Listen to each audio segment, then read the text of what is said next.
In this video, we'll have a look at how the tool settings can affect the way that you work with your objects inside of Maya. So every tool that you use has a setting. Those settings for the basic manipulation tools of move, rotate, and scale can be very important. They also control the way that you create polygon primitives, but as you're going along and editing them, these tool settings can be very, very important. So to show or hide your tool settings, the icon is located in the upper right corner of the screen. So let's click on that, and then I'm going to hide my attribute editor to have a little bit more screen real estate here. And you can see that we have a few different selection styles. Now, this is very important because your ability to select the individual components of vertices, edges, and polygons is actually a very crucial part of how easily you can work inside of a 3D application. So right now, this selection style is set to the default, which is marquee, and it has camera-based selection unchecked, which means if I click and drag, it's going to create a marquee. You can see just a square selection.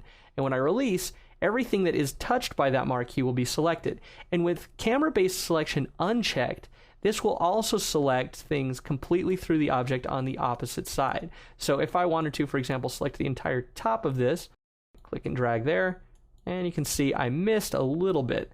So this can sometimes be much easier to do in an orthographic view. So for a moment, let's go ahead and hide our tools, and I'll press the space bar in the middle of this view to bring up the orthographic views. So I see now I have my top, right, and front views here also. So if I want to be able to select an entire, say, cap of this is much easier to do in an orthographic view because I don't have to deal with any perspective.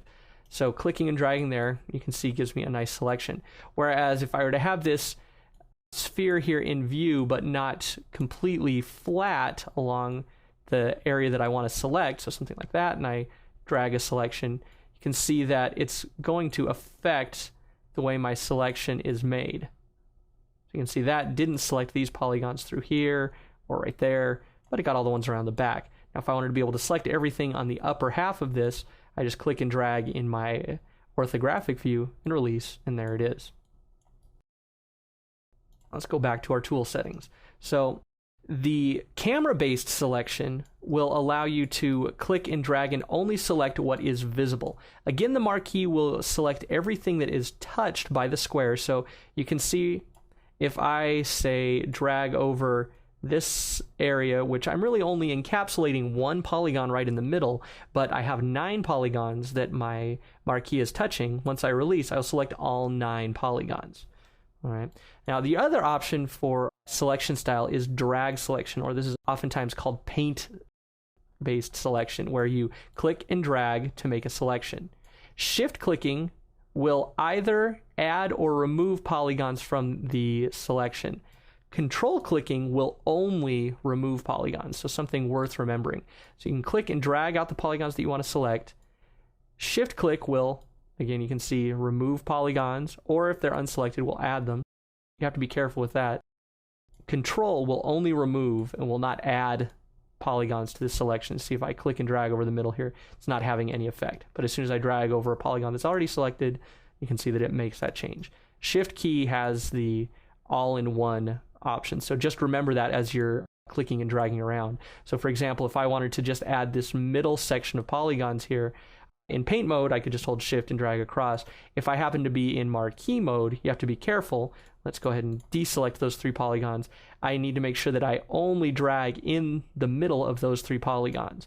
Because if I click and drag out here, it's going to deselect those 3 and those 3. It's going to add those 3 and those 3 and those 3. So you can get kind of messed up very quickly doing that, especially if you don't have camera-based selection on. So you can see if I have these 3 polygons not selected and I click and drag across here, it's also going to add a whole bunch of polygons on the back side there. So just something to be careful about.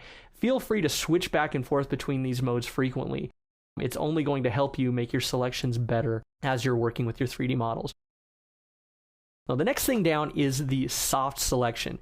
And all of these editing tools here will affect your basic move, rotate, and scale tools. So something to keep in mind there. Now, as I turn on soft selection, you can see that I suddenly get kind of a gradient ring going out from the polygon that I have selected. So I can increase the fall off radius to select more or less So you can see it will go to black and then it will lose all color and just go back to the default blue.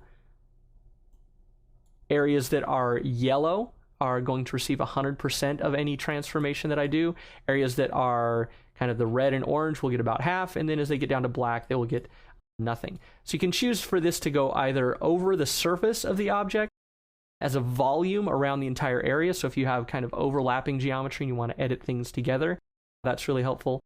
And then global and object-based, again, if you have multiple objects that are going to be affected, that can be very important. So I'm going to keep mine just on surface here as the default. And now you can see as I choose something like the move tool, so the W key here, as I click and drag this out, it is soft moving this so that the polygon that I have selected is moved 100%, and then it falls off towards the outer edges. Now you also have options for how this fall off occurs. So you have the radius, which doesn't act live, so just something to note here. If you make some transforms, and let me go grab an easier polygon to work with here. Let's go ahead and grab, I'm just going to grab these four right here, so the right on an axis. If I make a movement here and then adjust my fall off radius or my fall off curve or anything like that, it is not going to be retroactive on the thing that I have just done. So I can take this and move it out and change my fall off radius, say, oh, that was too much, but I have to actually undo, then change my fall off radius, something smaller, and then repeat the action. Otherwise, it's not going to work. And the same has to go with the curve interpolation. Now, this is something that you won't notice on basic models, but worth mentioning here is that this fall off is actually something that you can contour. So if I had a lot more polygons to select, you could see that I could get a much different fall off. So you can see now I'm getting rings of red going down to black, going up to orange, going back to red again, and down to black finally. So if I take this and let's use the scale tool this time, you can see that this is scaling not with a uniform fall off, but with that kind of undulated fall off that I've mapped out here. Okay, and you can also change the way that this fall off gradient looks. If something else seems more comfortable to you, then by all means go ahead and change your gradient. You can just use a black to white, but color coded is the way that I personally prefer to go. It makes it a little bit easier to see how it works, and especially if you have a more complex fall off curve. You can also choose just basic curve presets here, so just something to look out for as you get going. You also have the options of reflecting your selections. So you see now as I click on a polygon on one side, it's reflected across the x-axis. I could also choose across the z or across the y, and then any selection I make will have a like selection up on the other side of the object. And that can help you to edit things that are symmetrical very easily. So those are the basics of adjusting your tool settings. It's something that you should always be aware that they're there. They're useful when you're creating objects, they're useful when you're editing objects, and a lot of people leave that unchecked, deal with the attribute editor and the channel box and layer editor all the time, but then forget about the tool settings. Remember that tool settings can give you a lot of options for how you deal with working with your models in 3D space.